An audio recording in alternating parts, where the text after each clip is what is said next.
Hi, welcome to Cricut UK. If you are new to Cricut and you don't know where to start, then you're in the right place. I'm Amelia and today I'm going to show you how I would start if I was a complete beginner. No experience, no fancy materials, just 3 simple gift ideas I would make if I was starting over. When you're starting out, the goal isn't to make everything, it is to get a few quick wins under your belt, so let's start with the easiest one. Vinyl is probably the easiest but most impactful material you can use on your Cricut machine, so if you're starting out, this is where I'd begin every single time. You don't need expensive tools or expensive materials, you just need something simple to personalise. One of my favourite places to find blanks is B&M. It's affordable, everything's quite neutral, and it's perfect for levelling up with vinyl. I'm looking for anything plain: candles, diffusers, or little gift sets. Things that already look nice but just need that personal touch. These are the kind of items that with a name or a small design, they can instantly feel like a real great gift. So I've picked up a few bits, let's take them home and I'll show you exactly how I turn these into beginner-friendly gifts.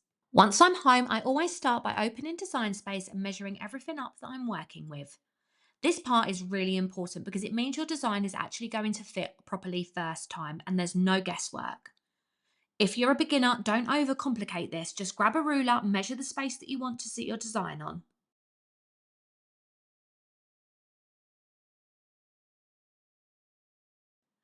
Then head into Design Space and use the guided flow feature, which honestly just holds your hand through the whole way of this design process. It tells you exactly what to do step by step, so you're not just staring at the screen wondering what is going on. This is where a lot of people seem to feel overwhelmed, but you do not need to. Keep your design simple, focus on sizing it properly, and you're already halfway there. I start by adding some text and choosing a font that I like. Nothing too complicated, especially when you're just starting out. Then I just play around with the spacing, bringing the letters closer together until it looks a little bit more polished. After that, I add in a few simple images, move everything around until I'm happy with how it looks. This doesn't need to be perfect because we can move it around after, but just keep it clean and easy to read. Simple designs always look better, especially on the smaller items like this. Honestly, this is the fun part. You can just move things around until it absolutely feels right to you.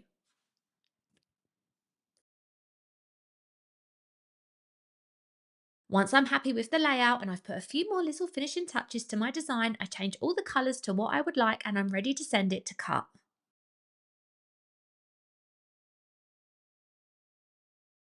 Now onto the cutting, and this is the part that feels scary at first, but I promise it's really straightforward.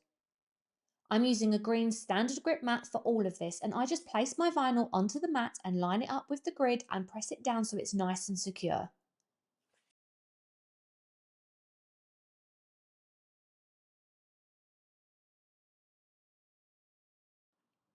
I keep this really simple and you just swap out the vinyl depending on which part of the design that you're cutting. Your mat will tell you on the preview screen which piece of vinyl you should have down on your mat.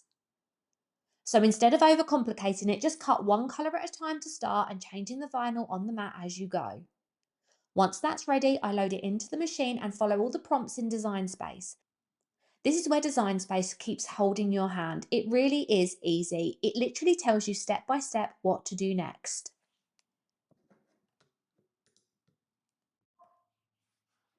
As long as your vinyl is stuck down properly, you can't go wrong. The machine does all the hard work for you. It's just a case of letting the machine do its thing. Once everything's cut, we can then move on to the weeding, which is where it all starts to come together.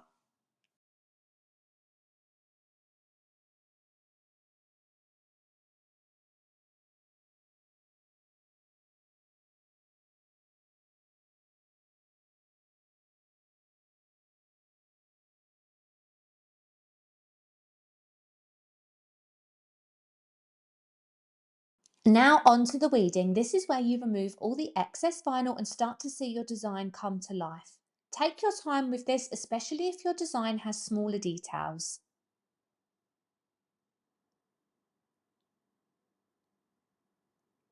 If anything starts to lift that shouldn't, just push it back down and go a little bit slower. There is no rush here.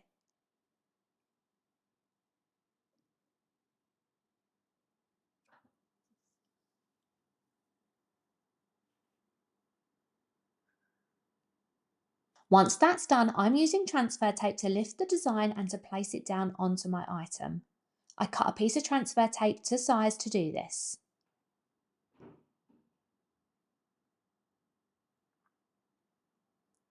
Make sure you burnish it properly and just rub over the top so the vinyl sticks to the transfer tape.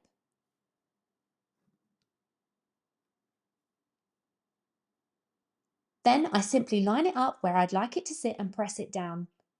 Peel the transfer tape back slowly, and if anything lifts up, just press it back down and go again.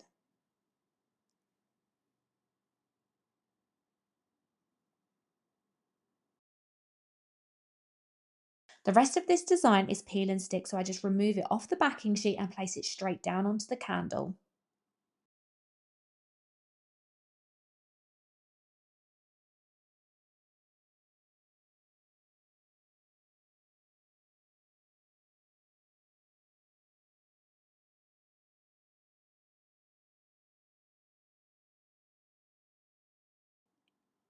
This is honestly my favourite part when it starts to all come together.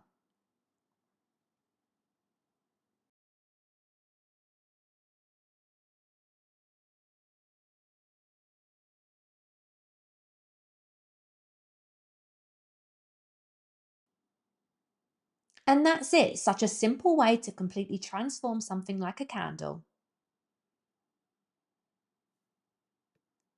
The other items, I repeat the same process, so I use transfer tape to pick up any lettering or any delicate designs, and then I place them down onto the blank. I then peel and stick anything that's large enough for me to do so.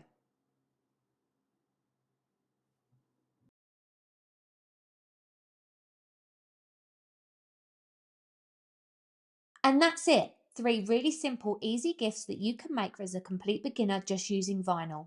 As you can see, you don't need lots of tools, lots of experience. You just need a simple start and to build your confidence from there. Honestly, most people overthink Cricut at the beginning, but you really don't need to. It doesn't have to be complicated.